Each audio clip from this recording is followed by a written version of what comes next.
do a mic check, please? Hey everybody, welcome back to the Ducks Unlimited podcast. I'm your host, Chris Jennings. I'm your host, Dr. Mike Brazier. My name is John Gordon. I'll be your host. And I'm your host, Katie Burke.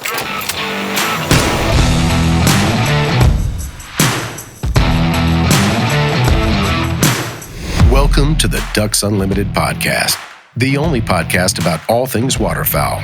From hunting insights to science-based discussions about ducks, geese, and issues affecting waterfowl and wetlands conservation in North America. We bring the resource to you, the DU Podcast.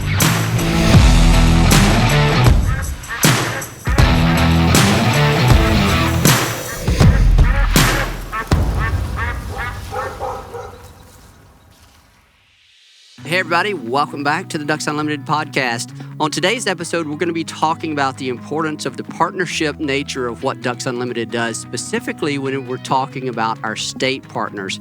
We're on location with this particular episode at the Louisiana Ducks Unlimited State Convention in Lafayette, Louisiana. We're here in the second week of June. It's hot outside. We're inside taking a break from it to do a little bit of talking about the importance of the conservation work that we do. And I have a slew of guests here for us for this episode, and I'm happy to have them here. First up, we have Mike Carlos, Director of Conservation Programs for Ducks Unlimited here in Lafayette. And from Canada, Dave Kostersky from Yorkton, Saskatchewan, working for Ducks Unlimited Canada, Manager of International Partnership. And here with the state agency in Louisiana, Jason Olszak. I'm the Waterfowl Program Manager for the Louisiana Department of Wildlife and Fisheries, based out of Lafayette, Louisiana. The first thing that I want to do is kind of give each of you an opportunity to talk a little bit about your background, very briefly, because we can't go into chew up a whole lot of time with this, but just to give people an idea of your length of time with Ducks Unlimited Canada, and then Jason, I want to let people know your new position that you're in here recently. So we're going to do a little bit of round robin on that. Mike, let's start with you. Tell the people about yourself. And you're going to be leaving us here soon, so you got to tell us that too. Yeah, like 20 days or so, something like that. So real soon. But so I've retired from Louisiana Department of Wildlife and Fisheries after about 28 years of service, most of it dealing with managing WMAs and our refuges, and then working with the administration out of the Baton Rouge headquarters. And I've been with DU for 8.5 years.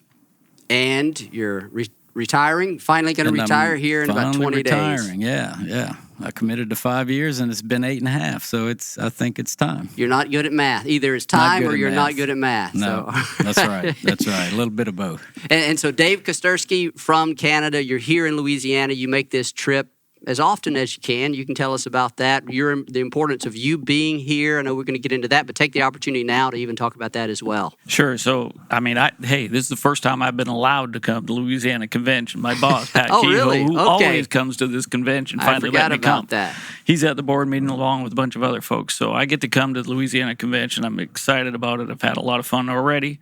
Looking forward to the Roadkill Cook-Off. I'm a biologist from the start. That's what I did when I started with DU, and been with DU for 30 years. And been doing a bunch of stuff, but right now, it's just kind of evolved. My biology helped me out when I started doing this state partnership thing. And so just excited to work with the state agencies, get to work with a ton of them. And it's been a lot of fun. And I come down here to keep that relationship with LDWF going, but also with all our volunteers who are the people that buy the licenses here in Louisiana and help support the work that we do in Canada. And then Jason, tell us a little bit about yourself. I started with the department in 2007 as a regional biologist. It's been about 2 years doing that, and then moved into the waterfowl program as a wetland bird specialist. Really got to work with exactly what I got into this field for, which was habitat work. So for the last, 13 years then, I've been working with NRCS, with WMAs, Ducks Unlimited as partners on a slew of habitat projects throughout the state. And when the opportunity arose to step into the Waterfowl Program Manager, took that opportunity. Thanks for being here with us, Jason. You and I worked together a fair bit whenever I was back here in Louisiana. We would on maybe some committees together. We'd trade emails every now and then, and so I'm happy to have you in your new position. I will provide a bit of reference for some of the listeners that may have heard your predecessor, been familiar with the predecessor. He was on our podcast several times. Larry Reynolds was the person who was previously in the position that you now hold. Larry went on to another position, and now I won't say you're the new Larry Reynolds, because we can't necessarily assign that distinction to anyone. And Certainly. but it just to give people an idea when we think about Louisiana, and the importance of what Louisiana does for waterfowl, what it means for waterfowl and the people that manage it. A lot of people would have known Larry, at least heard him on the podcast, and so you're now that person. They'll be hearing from you as we go forward with additional reports from Louisiana. We tried to line that up, I think, earlier this year, but our schedules couldn't match up. But thanks for being here with us, Jason. Good to have you. I think we'll start out here, coming back to you, Mike. I want to, at the very beginning, I said this is going to be a conversation to emphasize the importance of partnership between Ducks Unlimited and our state agencies. There's nothing that Ducks Unlimited does, our family of organizations, that we do by ourselves. Everything we do is rooted in a partnership, whether it be fundraising, whether it be delivering habitat work, whether it be policy work. Every single thing that we do involves a partnership. Our state partners across the U.S., and I'm sure you could say your provincial partners when 100%. We get into Canada, are absolutely critical to achieving our mission. We're going to ask our state agencies, and they're probably going to tell us that the exact same thing holds true, that they could not deliver on their mission without partners like Ducks Unlimited and so many others. So that's the purpose of this episode, is to give people an idea of what some of the different pieces of that partnership looks like. We're here in Louisiana, so we're going to use it as an example. It is a high priority area for us. We do a ton of work here, but there are similar conversations that we could have in every single state and province within the same context of partnership. So, Mike, as our Ducks Unlimited person here in Louisiana, well, you actually cover more than have a responsibility much broader than Louisiana. So in your response to this question, feel free to reach outside of the state of Louisiana for your response. Talk about a little more on why working with our state partners is so important to what we do. Okay, yeah, that's an important question. Why it's so important for state partnerships. And I mean, of course, the bulk of it is here in Louisiana and in other states like Texas, New Mexico, Oklahoma. Those state land ownerships, right? Much of that is public land and utilized by the public for hunting, fishing, whatever it may be. So that's the big nexus, right? That we have to be part of, I think, as our constituents depend on wanting us to do work with in areas that they can benefit from. Then there's the clear link that we have to do that.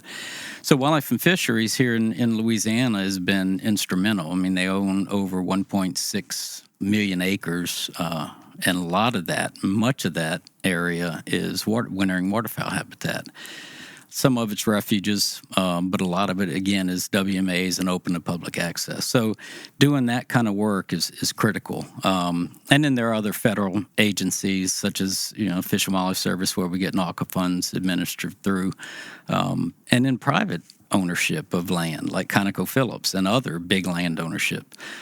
Texas is a little bit different, but really it's all the same. Different private landowners, much of the same in terms of federal agencies and similar state agencies. But those are a critical link to make the work possible, and their willingness to work with us. We can go out and get the funds, and it should be pretty lucrative, but some people don't want to deal with that, right? But our state agencies, especially Wildlife and Fisheries, they know the importance of that. Fundamentally, we are delivering habitat conservation for waterfowl, wetlands conservation, and in some way, we talk about conservation is our business. Many people have probably heard that tagline that Ducks Unlimited uses.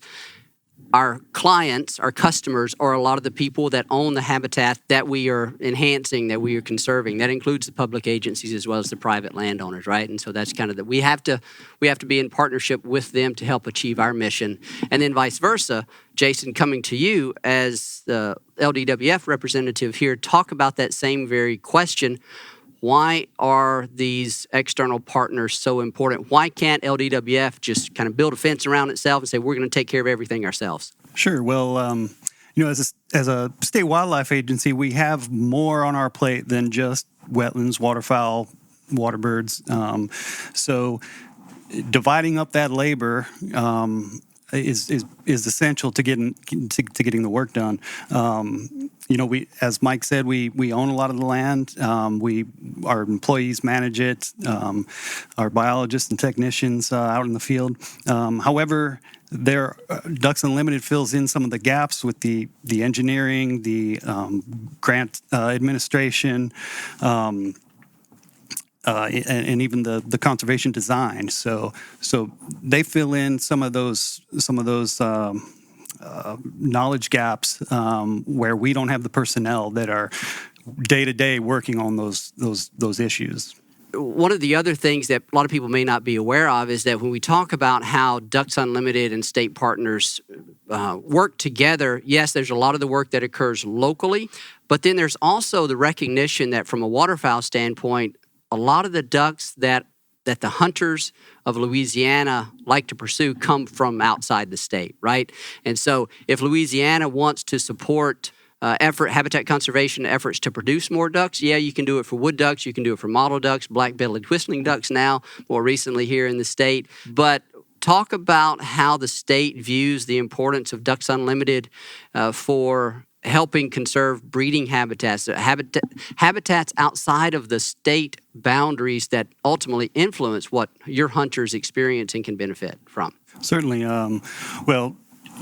There are only a handful of species that exist throughout the year in Louisiana. The rest of them and the bulk of what makes up hunters' bags in Louisiana comes from out of state, from up north on the prairies.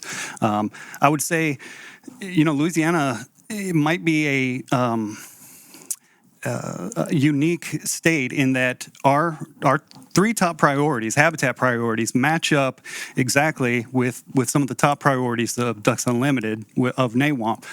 The Mississippi Valley, the Gulf Coast, and the prairies. So obviously we're confined within the state boundaries of where we can work on habitat within the state.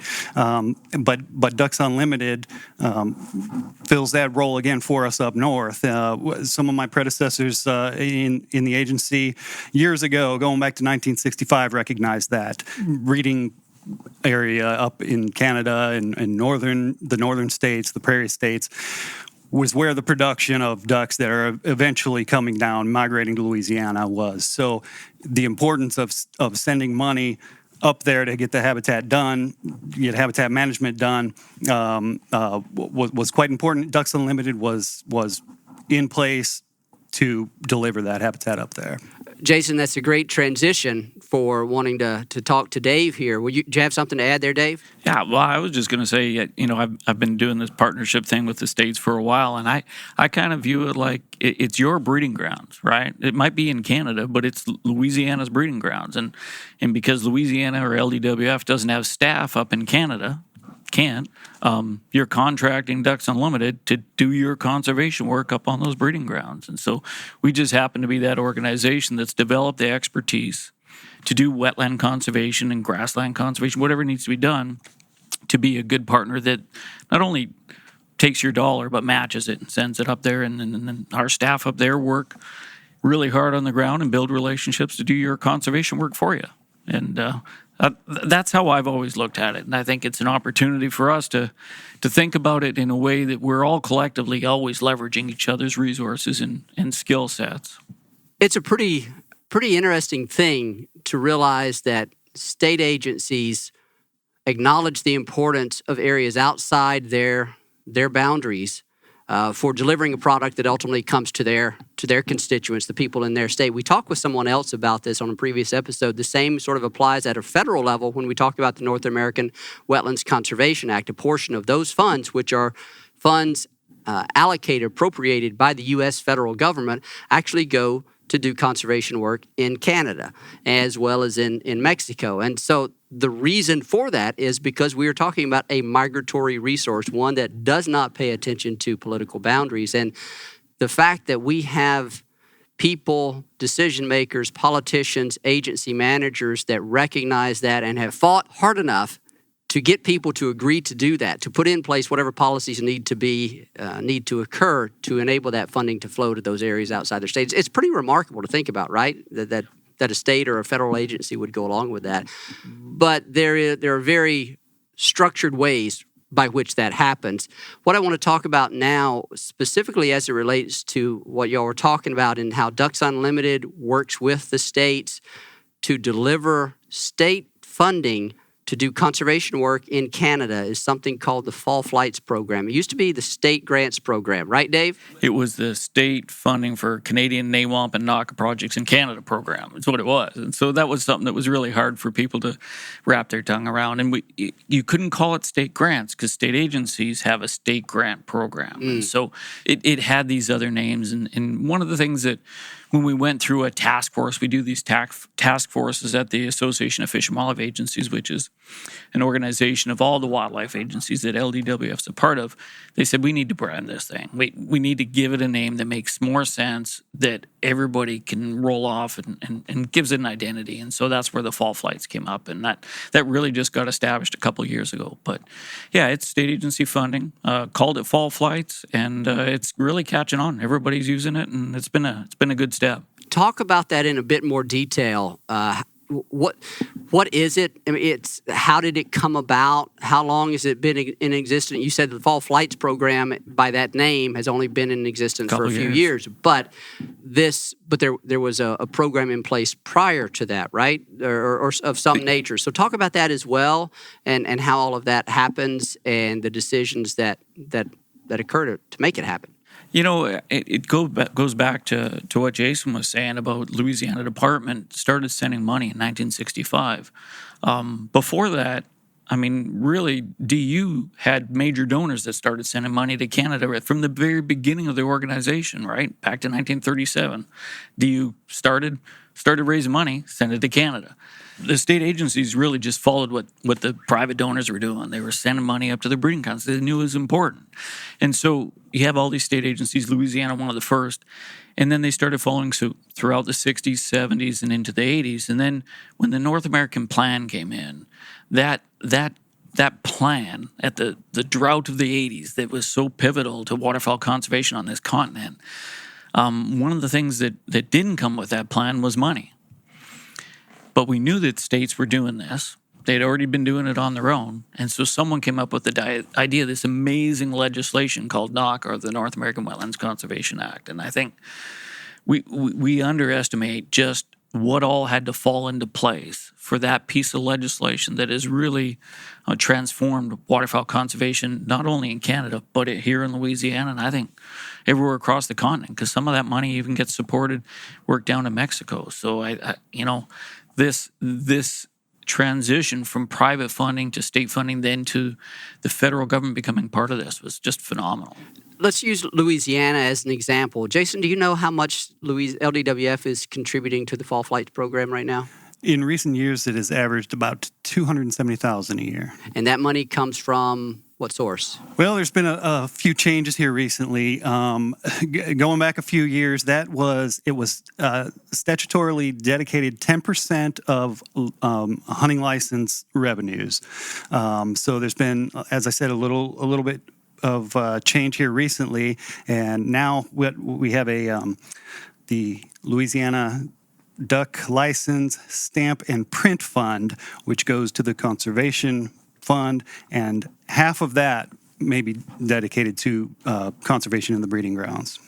And so then, Dave, what happens to that money? That's the thing that is really exciting. It's not like that's the only, it's like Louisiana gives that money to Ducks Unlimited to do this work, and that's the only funding that we have. Talk about the way we leverage that funding and why it makes this investment by Louisiana and all the other states such an attractive proposition. Well, that's exactly it. So the LDWF money gets matched, but it gets matched by Ducks Unlimited first. So Ducks Unlimited down here in the state, Mike Carlos, the team here down in the U.S., they match that state dollar. And then that gets matched. We apply for NACA funding as a Canadian partner. And then so we take those $2 and match it with NACA. And then when it goes to Canada, one of the neat things is the exchange gain. So the dollar is different, right? So most of the time, the Canadian dollar is weaker than the U.S. dollar. So we'll see anywhere from 20 to 30% increase in actual dollars on the ground in Canadian dollars once you get it up there. So it's really a minimum of a 3-to-1 or 4 times the original dollar, and as much as 5 times that. And Then there is also additional Canadian dollars that come into play, and then those are used to leverage additional dollars. But the basic match is 1-to-1, and then match it with the NACA. So it's the power of leveraging that makes this program so valuable to return on investment for the donors and for the agency itself. How many, I have to ask you a few questions here, Dave, about the program in terms of how many states participate, total amount of funding that we're seeing right now, if you have any idea on the acres affected. Can you speak to some of those statistics? Yeah, I can. So because we work closely with Ducks Unlimited Inc., because we're not down here. I'm down here at the convention, which is great, but I can't be at 44 currently. 44 of the lower 48 states participate in this program. We only have a handful that aren't. So I got people like Mike Carlos down here in this part of the world, and he's the point guy with the state agencies in the states that he's over. Got teams in all the regions of Ducks Unlimited Inc. that are helping facilitate this. And so with that mechanism of having those people help us work on this program day in and day out, then we can grow it. And so we've grown. I started working on this almost 20 years ago. Started before me, but I've been working on it for about 20 years, and we've grown from 28 states to 44 states. We've grown from about $2.5 million a year to right around $4 million a year. And one of the things that people don't know is there's actually a goal tied to this program. It's a $10 million goal per year that this program really is trying to raise. And this isn't a Ducks Unlimited program. I want to make sure that everybody understands that. This is an Association of Fish and Wildlife Agencies program. This Fall Flights program is something that is endorsed and is actually the program of that agency or that organization. And we are just the facilitating body that's one of the receiving recipients and facilitators of that program. So the Fall Flights program is one that all the state agencies are a part of. They pass the recommendations of the task force, and then they try to work towards them. And that includes a $10 million goal that's shared among all the states, all the lower 48. A question that I actually don't know the answer to, Dave. I think I know, but I want to make certain. The Fall Flights program only funds work in Canada? Correct. Is that right? Okay. Correct. And so that's important, obviously, when we're talking about what we were with Jason earlier about that's where the ducks are produced that Louisianans enjoy and other states enjoy as well. Obviously, ducks are produced in the Dakotas and Montana and Great Lakes, but when you look at some of the information, some of the data on where a preponderance of the ducks that are harvested in Louisiana come from, of various species, Prairie Canada lights up as super, super important. I don't have the number right offhand. I don't know if you do, Dave, like what percentage of the harvested birds and harvested mallards or gadwall or whatever. Oh, man. It varies, obviously. And band return data always has some limitations to how to interpret it. But, you can make a clear link that a large proportion of the Louisiana ducks harvested, mallards, gadwall, green wings, blue wings, so on, do come from Prairie Canada and also from the northern U.S., the prairie pothole region of the North Dakota, South Dakota, Montana. Those are critical areas as well. So that prairie pothole region, though, and if you add the boreal to it, you're talking about 70% of the production, prairie potholes and the boreal of Canada. So that's the critical part. One of the things I think that's amazing is we are this continental organization that gets to work with you guys, gets to work with all these different partners. And so your investment in Canada, but the investment as a continental organization back here in Louisiana is so phenomenal too. And I love when I'm looking forward to, I get to see Rockefeller Marsh in about a month. I'm going to come back for the national convention. We're going to tour that. So I'm excited to see that too.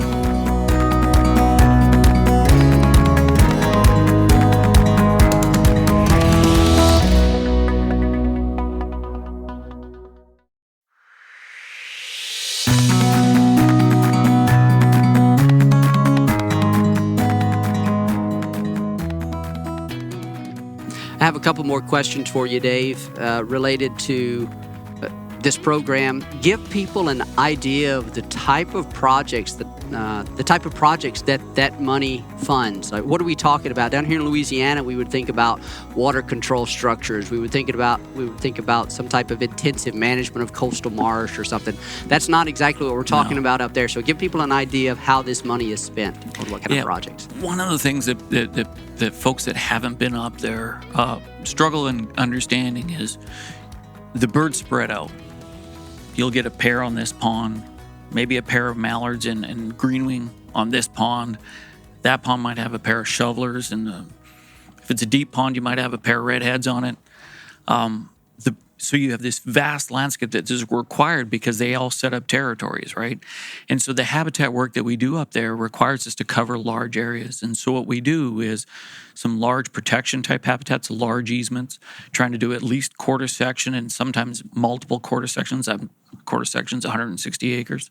So protecting the existing habitats is a critical part, and we do a lot of easements. An example, last year in Prairie, Canada, we did 30,000 acres of easements in Prairie, Canada, between Alberta, Saskatchewan, and Manitoba. So big acres in 1 year. And so an easement, legal instrument that protects that grassland or wetland, the landowner retains ownership and retains certain rights to use it in certain ways, but it preserves the grassland and the wetlands the way it's written. Is that right? Absolutely, into perpetuity. So it's not a term easement. These are all forever. And so you give them a one-time payment somewhere between 30 to 40% of fair market value, and it's protected in perpetuity. But yes, it keeps the wetlands there, the grasslands, any of the natural or native habitats, but also some tame grasslands. We can build that into there as well that allows for rejuvenation. So we also buy land and set it aside. Ducks Unlimited owns it, pays the taxes on it. We do lots of programming with landowners. So we do grassland conversions. So take cultivated acres and turn them into grass and provide incentives to landowners to do that.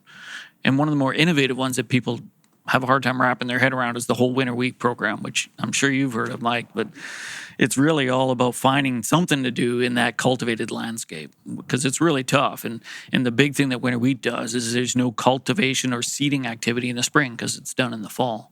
So because you do that in the fall, there's no disturbance and you can get a type of cover that comes up by about late May, early June that's actually attractive to waterfowl and surprisingly some other birds, some other grassland birds and other species are using it too, but it's a pretty cool thing. And I would just add to that, Mike, too, that's part of the funding process for Louisiana Department of Wildlife and Fisheries is that we put out a request for proposals for habitat work in Canada, but there are some strings to that. And two of those, well, the main two that Dave alluded to are an integral part of what we want to see in those proposals, and that's either land acquisition, or putting that land into perpetual easement, so that protects that land from here on. We don't have to worry about spending money in protecting that acre ever again. Yeah, for sure. And that's about, in a typical proposal, about 70% of the dollars that we would put in a proposal is going to be for perpetual protection. A little bit goes into some of the other landowner programs. And then, of course, you have to manage the habitat. So we have thousands. In Saskatchewan, we own about 200,000 acres, and we have about 200,000 acres of easements. So we're pushing 500,000 acres that we've got this perpetual responsibility for going forward. And Dave, tell us a little bit about what's involved in that kind of management. Are we talking about some grazing that occurs? Do you do any prescribed fire on that prairie landscape? So in the land that we own, we don't do fire anymore. We did that early on, but we find grazing is the primary tool. It's better for the long-term diversity of the stands that are up there. It's more neighbor-friendly. When a neighbor's got cows and they could use some grass and you're burning the grass next to them, they don't like that very much. It makes them scratch their head. Like, wait a minute. Right, and I don't blame them at all. So we've really evolved into using grazing as a primary tool. Then we graze our stands every 2 to 3 years. It's a moderate graze after the nesting season, so it fits right in with waterfowl production. I want to clarify one thing for our listeners that may have caught an earlier episode when you said Ducks Unlimited purchases some land and you have about 200,000 acres, I think. Is that what you said? In Saskatchewan. That's Ducks Unlimited Canada. Ducks Correct. Unlimited Incorporated owns outright in permanent fee title, very little land. We do have some, but most of the work that we do in the States is through those perpetual easements as well. I just like to clarify those things whenever I hear them and think about how our listeners may be piecing these things together. And so we're a continental organization made up of 3 individual organizations. And a lot of times we find ourselves just throwing around Ducks Unlimited, but then there are different specific organizations within that. So the way this works then is the states provide this funding to Ducks Unlimited. We deliver the projects, and then there's also some accountability that occurs that with this. It's not as though the states just give the money and turn and walk away and don't ask for any kind of reports or anything of that nature. It's like what goes into that? Reporting to the states, allowing the states to see what they're getting, what kind of product, what we're delivering with those dollars. Talk about that a little bit, maybe both of you. Yeah, well, or even Mike. I mean, we work together. We develop the proposals and reports. It's a contract. It's a contract. Every one of our partnerships, this isn't just a state giving Ducks Unlimited money. For one, we're a nonprofit, so we don't stick it in our pocket. We spend it on the ground. That's our whole objective, to raise money. You raise this much money and you spend this much money. Ducks Unlimited's goal is to spend every dollar they raise each year. And so it's a contract with the state agencies. So in our contract with the Louisiana Department, it's usually a 3-year contract. We put forward a proposal on what we say we'll do with it, and then it's our responsibility to send a report to show what we did, how many acres we accomplished of each activity, and how much it costs per acre to do those types of things. And then they, every so often, Jason, you're going to come up, hopefully, and check it out, but every so often the agency needs to come up and see firsthand what that habitat is on the ground, make sure that the stuff that we said we did is there. Yeah, absolutely. Like you said, 3-year contract. We get an annual report to review each one of those 3 years, and then typically in the spring of that 3rd year. In the past, it's been the Waterfowl program manager, so I've got it on my calendar for spring of 2024 to head up to Saskatchewan and do some, I guess, ground truthing, for lack of a better term there. Check out what our money's been used on and the quality of that habitat. Have you spent much time on the prairies, Jason? I have in the past. After between undergrad and graduate school, I spent quite a bit of time up there. Yeah, both Canada and the U.S. prairies. I asked that question because we can show pictures and talk about the vastness of the prairie landscape and the thousands of prairie potholes that dot that, millions when you really back up and look at the entire landscape. We can talk about that all day long, but you don't really grasp full appreciation for it until you're there on the ground. Dave, do you have any stories of how people just, when you bring them up and show them this landscape, they're like, I had no idea. Do you get that? I do, and a commissioner from a state I won't say, one of his thoughts was like how he manages his wetland. He actually does some guiding, and he has a wetland area that he guides on, and he's like, well, what are you guys doing for food for the waterfowl? What are you doing? Like, how are you feeding them? And I'm like, that's not a limiting factor in the Prairie Canada. Having the wetland there, it's going to provide all the food the ducks need. So it's hard to comprehend until they came up, and he came up, and he was a challenging commissioner that was not sure that we should be sending money. And that's not a bad thing, right? I mean, he has to represent the interest of his state constituents, and if we can't deliver the right answer, then we have a problem, right? And so It's great to have those people hold us accountable in that regard. Ask the questions, 100%. And so he asked the questions, and so we showed him here, and there's 3 million ponds across the prairie pothole region. That's what provides the food. The fields, they're grazing, they're eating invertebrates. That's what provides the food. We don't need to provide food. What we do need to provide is the wetlands for them to do their pairing and brood rearing and all that, and we need to provide nesting cover. And that's the one that we discovered at the beginning of the North American Plan that was the big limiting factor, is they didn't have safe nesting cover. So that's why we're doing what we're doing. We don't need to feed them. One more question here for you, Dave, before we close this one out. We'll do another episode here where we talk about some of the more local, within Louisiana type of projects that DU and LDW have partners on. But for the projects that are delivered in Canada, we've talked about the vastness of that landscape. How do you go about selecting sites that you know are going to maximize the return on those particular dollars?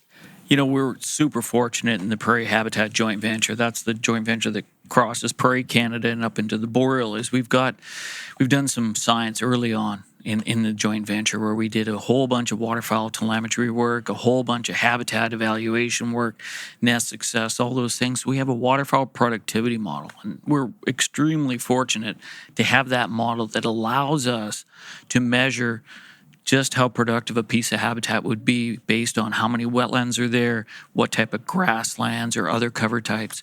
And so what we do is we have target areas. And this thunderstorm map, target area map for Prairie Canada allows us to focus in on those.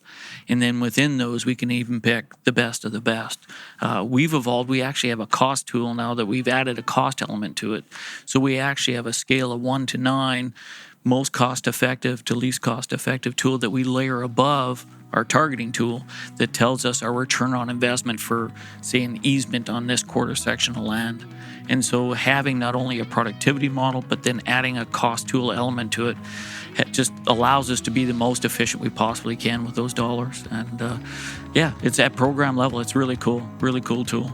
Thank you, Dave. So the Fall Flights program, a very effective, very unique arrangement by which states from across the U.S. contribute funding and that is ultimately leveraged with multiple additional dollars to deliver habitat outside their boundaries, outside the country, to conserve the habitat that produces the ducks that ultimately their constituents benefit from. It's an incredible model, and it's been very successful, and thanks for all the work that you all do in helping to make it successful and moving it forward.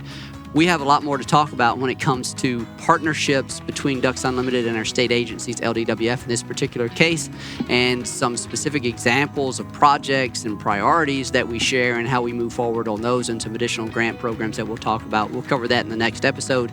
But for now, thanks to each of you, Mike, Dave, and Jason, for being here with us.